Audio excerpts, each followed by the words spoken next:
Hello, and welcome to today's webinar titled Forrester Thought Leadership Paper, Teamwork Shines a Light on Hidden Risk.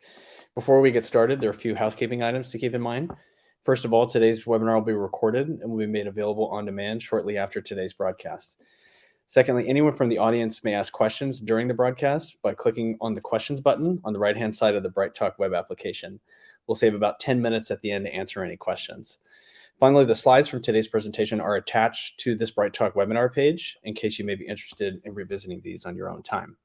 Now let's get started. My name is Ryan Powell. I'm the Senior Director of Marketing at CyCognito, and I'm pleased to be joined by our guest speaker, Jess Byrne, who is the Senior Analyst at Forrester. Thank you for joining us today, Jess. We look forward to your discussion. Thanks so much, Ryan. Hi, everyone. As Ryan said, I'm Jess Byrne. I'm a senior analyst on the security and risk team at Forrester, and I'm happy to be here today to share with you some of the key findings from a study that we conducted on behalf of CyCognito that really gets to the heart of why it's so important to have a single source of truth across functions when it comes to managing an organization's attack surface. So just for a little history on this, back in September, we set out to better understand what current risk management practices look like within enterprises, and then also what challenges enterprises face in this area. And we knew from conversations with security and IT leaders that collaboration challenges persist between these two functions. It's sort of a tale as old as time, and that each function uses different approaches to identify and prioritize risks. And those approaches often include different processes and tools to enable them. So we did this survey. We surveyed 304 security and IT operations decision makers responsible for risk identification efforts in North America and in Europe to get some more insight. And these decision makers were from organizations typically with $1 billion US dollars in revenue or more. So we were looking for some larger organizations. So a little bit more about these survey participants, just for context. So again, North America and Europe, we had a 50-50 split with a focus on the US and Canada, and then the UK, Germany, and France. And for company size, again, billion plus, but we had most of the firms' revenue between 1 and 20 billion.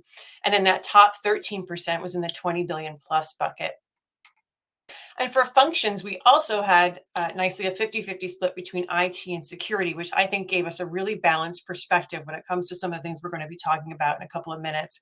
And then 49% of participants were final decision makers in risk identification strategy for their firms. And then the balance were just really active participants in team decision making, or they were big influencers in these risk identification strategies. So now that you know what we set out to do and who we surveyed, let's dig into our key findings. And we have several of them. And this first one's pretty interesting and actually ran counter to a lot of the conversations I've had with leaders in security. And that's that 88% of respondents think they've got great visibility into their asset estates. Yes, 88% said that they are completely or mostly confident that their org has visibility into all externally exposed assets. All of them? Really? Because when I've spoken to clients, many said that the rapid move to cloud and software as a service environments, especially starting in 2020 with the global pandemic, they said that that's pretty problematic in terms of cloud sprawl that they're dealing with now, and also a resurgence of shadow IT, right? I didn't think we'd hear that before, but now it's kind of back again. So we asked a lot of these questions, though, to get some more clarification on this, because didn't seem quite right. And as we dug in further, we see that when we asked about the respondents when they conducted an external risk assessment the last time, 53% of them said they found significant amount of unmanaged assets. So that definitely seems more in line with what I've heard from security leaders and practitioners. And additionally, when we asked about the time it took to respond to newly found high severity risks, 25% said it took weeks or longer, and 45% said it takes days or longer to respond. So, right, 53% found significant amount of unmanaged assets. That kind of flies in the face of we think we have it down on all exposed, unmanaged assets, or all of our assets are fully visible. So it's not exactly roses and perfect visibility, is it? There are issues keeping IT and security teams from finding and fixing, and generally just managing the exposures that put an organization at risk of attack. And that leads us to our second finding, where we uncover some of the underlying issues related to people, process, and technology. And believe me, there were some issues. So, when it comes to external risk management processes, we can see a lack of focus on something IT and security teams really need to get a handle on, especially in a constantly evolving IT asset estate and a constantly evolving landscape, and that's collaboration and communication. So, just 22% of those IT and security folks we surveyed said they have a cross functional team to prioritize risk remediation. These kinds of teams, in my opinion, are critical to quick response, especially to a vulnerability emergency like we all experienced back in December 2021, and that's Log4j. Additionally, we see 34% of our respondents automate the communication of risk management efforts, saving time and ensuring everyone is in the know, which again, really important, especially getting everybody on the same page. But we looked even further. And when we dig further under the hood of the problems that IT and security teams face with asset visibility and risk remediation, we see more resource and collaboration issues, right? 65% cite resource challenges like staffing and skill shortages. We certainly know we have that in security. And then 56% note that collaboration is poor in areas like prioritizing remediation between IT and security teams, conflicting agendas and conflicting priorities between these teams, and inconsistent tool usage. Again, this is the kind of perennial problem we've got between IT and security. And we're going to dig into these issues more in just a little bit. And then also 44% cite challenges with remediation efforts and processes, including workflows. And then 40% have trouble with asset ownership, issues like difficulty identifying asset owners, or once maybe they've identified those asset owners, those people not taking ownership of mitigating the risk posed by those assets that they own. So it seems to me at this point, what we have here is a failure to collaborate. And that was pretty unanimous that collaboration has to improve, right? 81% of this group that we surveyed, again, great balance between IT and security of those 300 plus folks. 81% of that group stated that improving collaboration between teams is important to improving risk identification and prioritization workflows. So if everyone acknowledges this is important and everybody wants this to work, what is stopping these teams from collaborating? Well, it's back to that tale as old as time. It's because they historically don't get along. I've seen it in so many security and IT organizations. So we dug in again and we asked respondents to characterize the relationships between IT operations, security operations, and also business units. And we asked them to characterize these relationships using either positive terms like collaborative, communicative, embedded, or negative ones like strained, misaligned, and inconsistent. And negative terms were given twice the weight of positive ones, and then we assessed whether the relationship was negative or positive. So what we see here on this chart here is that IT and security are getting along just slightly better than either group gets along with the business. So, hey, at least they have that in common, right? But none of this is terribly positive. You can see in the graph on the bottom there that 37% of respondents stated that there were no positive relationships between any of these functions. That's really no way for an organization to exist, and it certainly makes it nearly impossible to develop the resiliency needed to fend off serious threats, and the threats keep getting worse, and of course also respond to vulnerability emergencies. So the other issue is that all this collaboration drama is only exacerbated by technology, right? 100% of our respondents, 100% said that their teams use multiple tools for risk identification, with 40% using 10 or more. That's a lot of tools. And then just 16% use the same tools for risk management. So it's really no surprise. And when we look at the bottom here, that 76% of these folks acknowledge that one tool across teams is important to improving risk identification and risk prioritization workflows. Yes, makes sense. And that leads us to our third finding, where we see the benefit of teams coming together right now over a single source of truth. So we can see from the correlations we made between positive relationships between IT and security teams and their use of some or many of the same tools to identify and manage risks. And then we see the inverse where you've got more tools, more problems, right? So it looks like those with 20 or more tools between them, if you can see on this chart, have just sort of given up. They don't even have anything to say about the positive or negative relationships. And then on the right side of this slide, we see the positive relationships tick up when more of the same tools are being used by both teams, with the exception of that first set of bars where, I don't know, to me, when I look at that as an analyst, that indicates to me that security is just happy because they're doing their own thing, and IT is happy just because they're doing their own thing. So if we dig into this further, we had acknowledgement, as we showed you in the past, from 76% of our survey takers that one tool across teams is important to improving risk identification and prioritization workflows. And when we asked them about the potential benefits of moving to that one tool, improved collaboration was right at the top, along with better risk prioritization and, of course, better decision making. And again, this is critical to an organization's resilience. I've spoken to so many security leaders, and I'm going to bring up Log4j again because I think it's an important example. I've spoken to these folks, and they decided to leave the cross-functional team they created with their partners and peers in IT during the Log4j emergency in place to continue to meet regularly to prioritize and make decisions related to vulnerabilities, misconfigurations, unmanaged assets, and anything that comes across that could be a problem. And this is where I think people need to think about something like attack surface management as not just being a tool. It is really something that you can put together as a comprehensive program that brings people together, processes together, technology together, and everything under the oversight of this cross-functional team. And we can see from the chart on the over here that the most positive relationship, the fewer this is, if we move to this next one, we can see on this chart here that the more positive relationships, the fewer unmanaged assets were found, right? So really collaboration is at the heart of this. It really improves risk management efforts. And it's really time to leave those silos behind, because better collaboration improves risk management. Positive working relationships between IT and security reduce common risk management challenges, and they speed time to remediation. And this brings us to our last finding from the study, and that's that not just the same risk reduction solution, but the right risk reduction solution drives better decisions.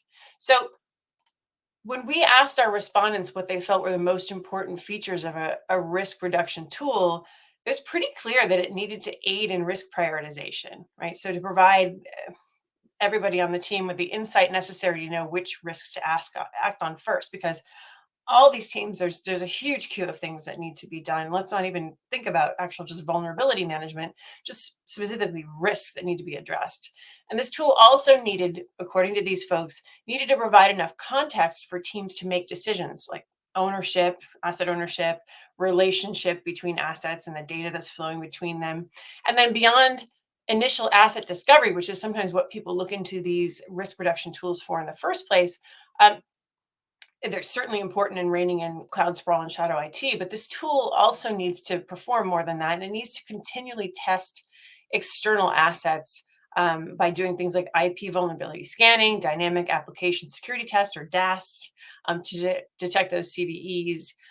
It needs to look at exploitable application code, system-based configurations. Misconfigurations are huge when it comes to ways for people to get in to an organization. Exposed data, big privacy and regulatory risks there. Default credentials, certificate validity issues, and more, right? This is something that security leaders need not only for their own peace of mind, for this continually to be looked at throughout their asset estate, but they need to use this often with customers and partners, or they need to show this in terms of a strong security posture. If you're doing this testing all the time, to your cyber insurance carrier, right? It's a great measure of security posture. So 81% of our respondents agree that security testing is a must. So I think that's really important. And, this study was really enlightening. So I want to leave you some recommendations because it was really validating of the conversations I've been having for the past decade, really, with CISOs specifically. And I've had some more recent ones with CIOs about the need for better collaboration between security, IT, And let's not forget the business. So again, I want to leave you with a few recommendations for your own programs and encourage you to check out the full study. I think you might be sent it after this webinar, but check out the full study with even more data and insights, because I think it's really, really interesting stuff that you might want to share with your own colleagues in an effort to bring people together. So my first two recommendations are tied together, as I really think it's incredibly important to get a complete picture of your asset estate right now. Not just for for the heck of it and to bring people together, but because you have some externalities at play here. Forces like government directives related to zero trust, post-quantum cryptography, people are really worried about it at some point, quantum computing being able to break regular encryption. So we need to have an understanding of what assets are where and which are encrypted. And also SBOMs, right? Software bill of materials that are used as self-attestations. If you need to be showing everybody what your code looks like, what assets are in play in your own organization so you can secure what you sell. And then there's some other things with compliance, like New York State's Department of Financial Services newly proposed requirements. All of these are asking for asset inventories. And these mandates really place a new emphasis on getting that right as a measure of security program maturity and as a cornerstone for leveraging and automating mitigation and remediation for all those security advisories that come out. So what should you do to lead the push for this centralized, highly visible asset inventory? Well, we think you should start by getting a lay of the land. And doing that, you have to get one of those groups together. So those cross-functional teams, I come back to people all the time in my recommendations to CISOs and other tech leaders. So identify stakeholders to be on this team, like product managers, data owners, and technology decision makers, and figure out what they're doing to track assets today. And then again, get this group together with the initial goal of creating a consistent taxonomy of assets. I recently worked on a report with my colleagues that we aptly titled "Tame the Asset Management Beast," and really that's to help organizations put a stake in the ground on an asset taxonomy. And we came up with 5 asset types that I think if we could get agreement on, that's where speaking the same language really starts. So again, this cross-functional group, all right, once they've agreed on this asset taxonomy, everybody's using it across some of their tools. This is where you have to start documenting your repository of asset management and classification and avoid making redundant decisions. Again, try to consolidate those tools and include some details as to how to access all the systems that have the types of assets tracked, the relevant contents, and then map all the connectivity and make sure that you're not missing any context. Again, better to work off of a single source of truth if you can. You really need to include in your asset inventory owner, location, data classification. And again, this is where that third recommendation comes in right here. You or your risk reduction solutions, you need them to support this in the cross-functional team with the necessary context to make decisions. You really do need a solution that's able to do that. And then finally, you need to move quickly when the risks are identified within your asset estate, because moving fast and breaking things when it comes to remediating risks isn't really going to work when it comes to this, right? Not in production environments. So work with your colleagues in IT and application development and the business to determine what systems or environments are ideal candidates for automated remediation, because not everyone will be. And then start with a pilot to make sure, again, you don't break too many things in order to get that automated capability to work and reduce some of the burden on many of these IT and security teams that have been working so hard to remediate things in the past. So again, those are my key recommendations. And with that, I want to say thank you to CyCognito for having me here today. And I'm really looking forward to answering questions.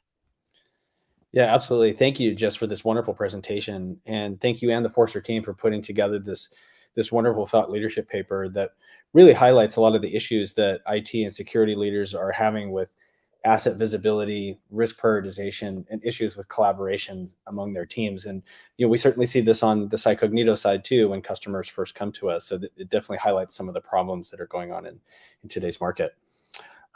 With that being said, we'd like to turn attention to Q&A from the audience. And it looks like we have some questions.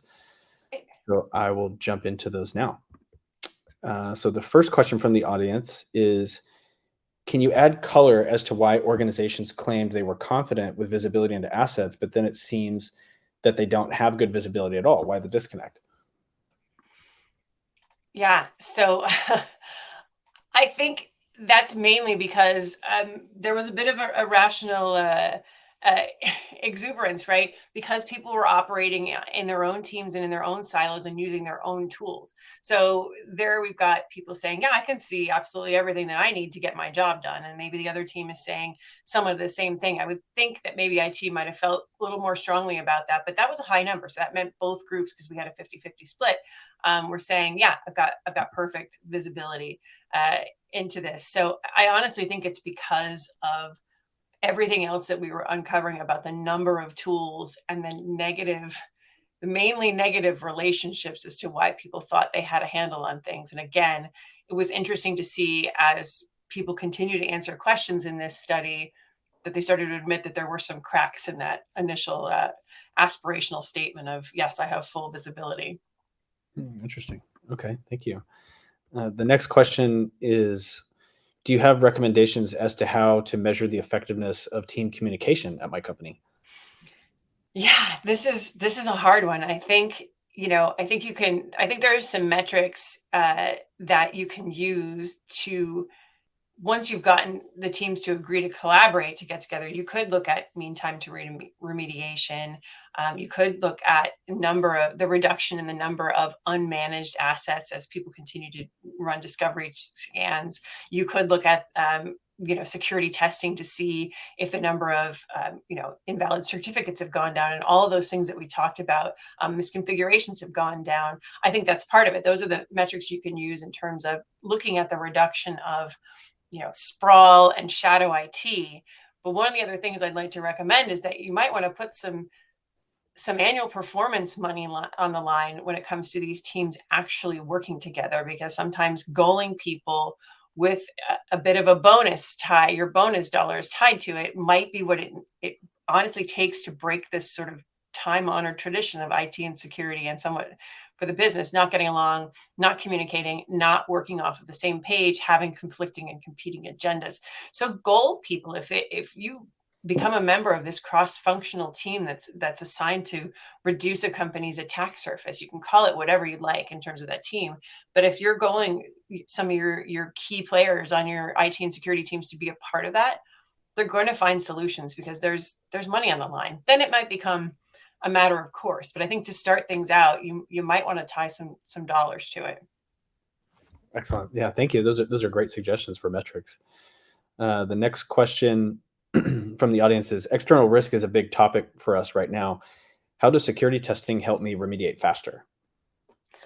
Yeah, I mean, external risk helps remediate faster because it's constantly happening, right? So the continual nature of it makes a lot of sense, because even if you've gotten a handle, let's say you found all those unmanaged assets, well, something else is going to pop up most likely. Hopefully not once you've done a lot of work initially. But misconfigurations almost always happen. They could be accidental. They could be from some new update that's happened to a particular system, or something from one of the hyperscalers that's changed. Things like certificates, they expire. I certainly have talked to people that have realized that something's gone and a certificate's become invalid, and something's broken as part of the process. So the continual nature of it is really what I think helps people with those external risks, and just constantly having a view into what needs to be fixed and how to prioritize what needs to be fixed. Very cool. Thank you. The next question from the audience is, asset ownership is tough for my company because we are so distributed. Also, other teams don't always agree with what my team finds. Any recommendations as to how to make this more simple? Yeah, again, this comes back to people, in my opinion. And again, Ryan, love to hear some of yours on any of these questions as well. But this is because people are not they're not looking off of they're not working off the same page. They're not looking at that single source of truth, right? So there shouldn't be disagreements on things like this. There should just be prioritization and contextualization. So if people are again, and becoming a part of a cross-functional team, even if it's a distributed global organization, if you have the right representation in there, if people are gold to go in there and actually be collaborative and get along, I think you could actually make some progress there, even in a widely distributed organization. But again, it comes down to standardizing on process and technology with a group that's providing that oversight, which would be that cross-functional team. Yeah, I agree. My response to this as well, too, from everything that we've seen with our customers, is that contextualization is absolutely critical when teams are really distributed, and Hmm. particularly for large enterprises that have multiple asset groups, multiple different brands associated with a larger corporate brand. So being able to contextualize those assets to the business owner is really, really critical to alleviate that distribution problem. Hmm. Because it makes it very clear where everything belongs. And secondly, with regard to how you can make the recommendations more simple is to have simple, trustworthy data that serves as a source of truth. Hmm. Sometimes it can be difficult if you have different sources of data saying different things. So being able to lean on one source of truth that everybody agrees upon, seems to really help with our customers.